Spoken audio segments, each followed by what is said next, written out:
Would it be unreasonable for me, F26, to give my mom 65 an ultimatum to divorce my dad 68 or never have a relationship with me? On my phone. Do not use this anywhere else. I do not give permission. TW, abuse, mental health, death. I've had one heck of a life. I have some pretty dark memories as a child. My dad was an abusive prick, talking about all kinds of abuse except sexual, mental, verbal, emotional, physical, etc. 85% thanks to my dad, 85 because my mum was an enabler and also took part, who ruled the home with an iron fist. He's also incredibly sexist, homophobic, transphobic and a womanizer our kids too. Believe me when I say I was of no use to this man other than a mere servant. My dad also physically abused my mum. I still have memories as a child. My brother also died of leukemia early 2010s. An illness that got as bad as it did because of father's neglect. Mum was out of the country. The circumstances in which they even told me that he died is absolute and complete fucking bullshit. I'm still mad I never got to say goodbye. Anyway, I confronted my parents about my past 2 years ago and to make a long story short, I got financially cut off. Oh boy did I suffer. I couldn't work, mental health was in shambles, no financial assistance, I don't qualify because I'm not from here. Life was terrible. I eventually turned homeless. Thankfully, it was only for a couple of days and I got in touch with a charity that got a roof over my head. And thanks to a very dear friend I met while going through all this, life has gotten so much better for me. Life is relatively good.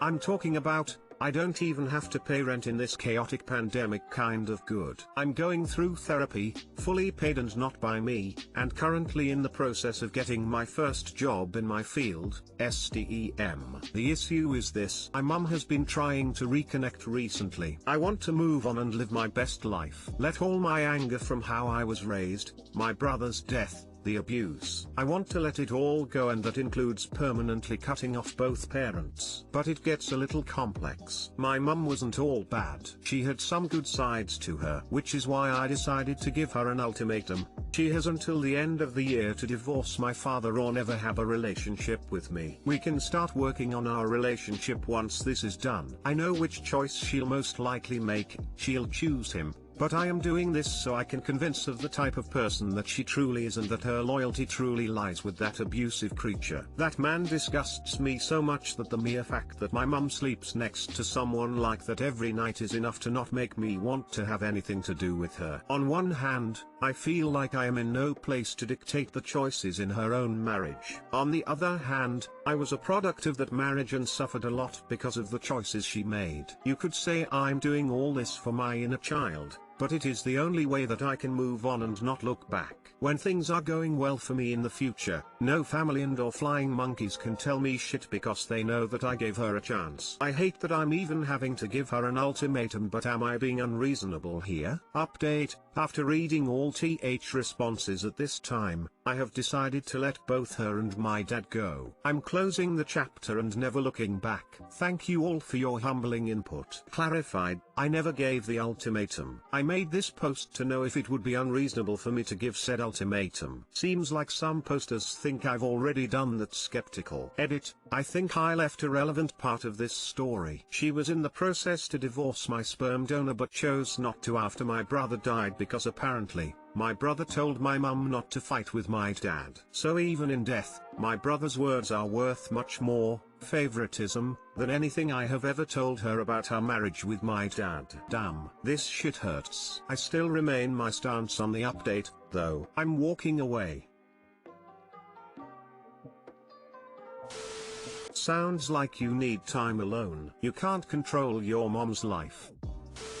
I think the ultimatum is the wrong thing to do. You are completely within your rights to not have anything in your life that brings your father back into in any way, but not sure this ultimatum is the healthiest way for you or her. Your mom is an independent person who is used to being controlled and manipulated. Now you are doing the same thing to her. She may just transfer all that toxic dependence to you. For her to be healthy, and not become possibly dependent on you, she needs to come to this on her own. You protecting yourself and your progress is the most important thing. Have whatever minimal contact. Let her know you only invest in relationships with healthy people who are able to reciprocate. As long as she's in an abusive relationship, it's not really possible to keep that toxicity at bay. Congrats on all your progress and good luck.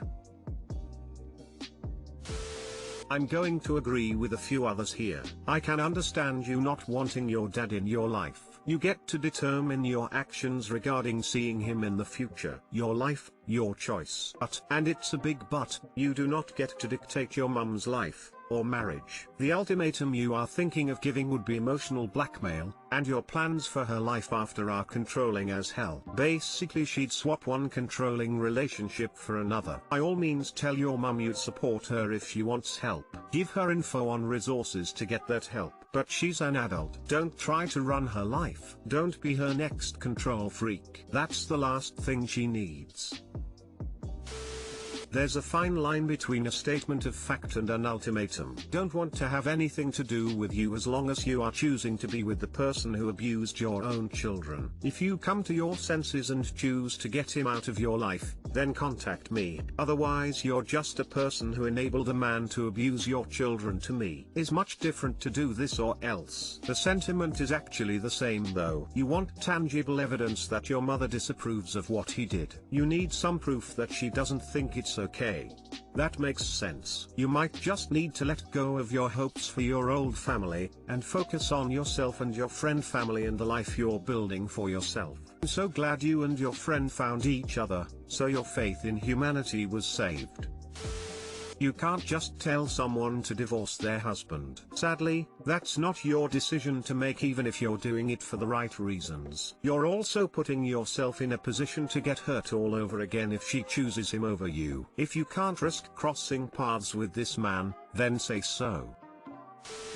I, 23M, caught my GF, 22F, sexting another guy right after our 1-year anniversary, on Valentine's Day weekend. Throwaway account because GF knows Maine. My girlfriend and I met a little over a year ago after she went through a nasty breakup. Her boyfriend at the time of 5 years cheated on her and left her devastated. Since then, my girlfriend has shown massive and incredible distaste for anybody performing any form of cheating, practically writing them off as the scum of all scum in the world. We were great together. I had never felt so special and in love. We had a great year full of COVID-friendly activities, with no issues at all, and I honestly thought this would go to the moon. Fast forward to yesterday night. I live an hour from my GF, and work full-time. She's a full-time student and doesn't have a car, so I always end up driving to her place Friday night for the weekend, and she sometimes stays the week at my place. It had been 2 weeks since we had seen each other due to weather conditions and appointments, and I was heading up to her place to drink with a few friends. At one point, I went to check the time on her phone by waking the screen,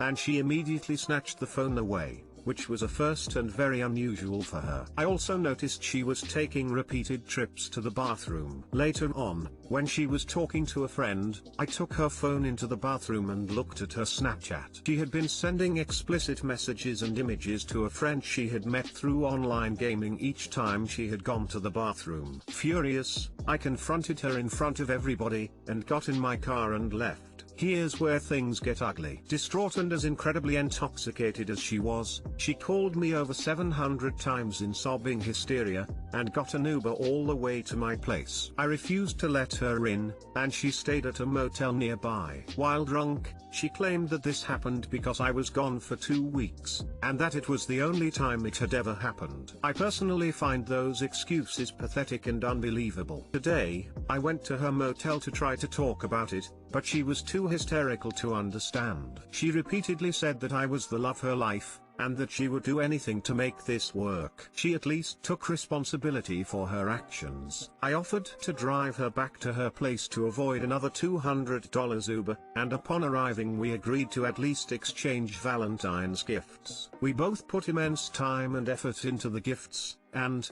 without going into detail, it was the most effort I think has ever been put towards me. I had also taken all of next week off as a surprise, and had a small trip planned soon after I left. Now I'm lost and don't know what to do. I've never felt so in love, but I don't know if I will ever be able to trust her again. I've spared some details as it was a long night, but that's the gist of it. Should I give her another chance as she has been begging, hoping it works. Or once a cheater always a cheater. Update, I should add that in the morning, she did say that she never should have blamed me for it, and when I went through the onslaught of missed calls, I did find drunk messages of her immediately apologizing for saying it. Just an extra detail.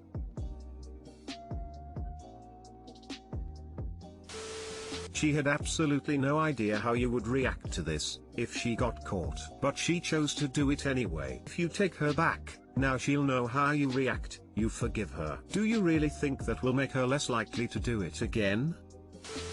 Time to leave, bro. She just doesn't sound stable based on your description of the situation. Nope. She was sneaking off while you were there to send nudes to someone else. This has nothing to do with you being gone for 2 weeks, since even when you were physically there, she was choosing to do this. She is 100% full of shit and you shouldn't believe a thing she says. She's sorry she got caught, and if you sweep this under the rug, I guarantee it will continue. Thank you for knocking some sense into me. I don't get it. It's not okay for her to be cheated on, but it's okay for her to cheat. What logic? If she didn't take back her cheating ex, why should you take her back? It sucks that this happened to you, but you truly deserve someone who will treat you right. Someone who wouldn't automatically think of cheating after being separated for a whole 2 weeks. Someone who won't lie to you. It's a good thing you found out now than later on in life when you guys were married and with kids.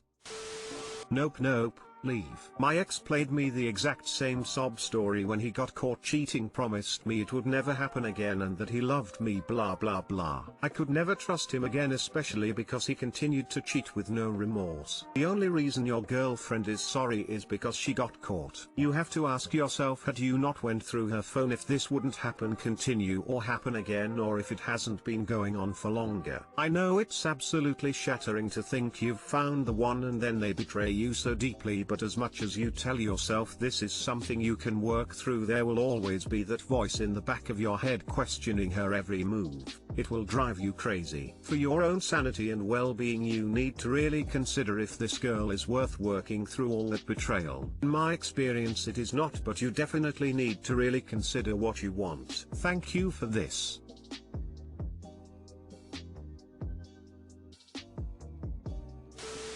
My partner has just started stripping and I'm kinda struggling with it. My 19F partner and I, 19M, have been together 18 months. We've always had a good relationship and have worked hard to get to where we are. She's even helped me get over drug addiction and I love her with my whole heart. Recently she's gotten a job as a stripper with my roommate and she really loves it. I'm trying my hardest to be supportive of it because I know it's important to her. I wanna make it clear that I don't think there's anything wrong with sex work and I fully support people who work in that industry. In saying that though, I hate that she's giving other guys lap dances and they're touching her everywhere and she's doing strip shows and everything. It's started to make me feel pretty empty, shitty, and my mental health has taken a pretty big hit. I'm trying so hard to support her and we've talked about this and she keeps saying how much it means to her to have my support, especially when I feel this way about it, and she's really trying to help me not feel so shitty about it, although it's not really helping very much. I don't want her to leave her job because I know she enjoys it and it's important for her, but at the same time I don't know how much longer I can do this. Edit, just wanna make it clear that when I say she loves her job, it isn't just money. She feels very empowered and I am proud of her for that, and it's not something I expect her or even want her to give up. Edit 2, I'm getting a lot of comments telling me it's okay to end it, which isn't something I want to do. We have put in so much hard work to get to where we are now, and my relationship with my partner is one of the things I'm most proud of, and I would be very mad at myself if I threw it away over something like this.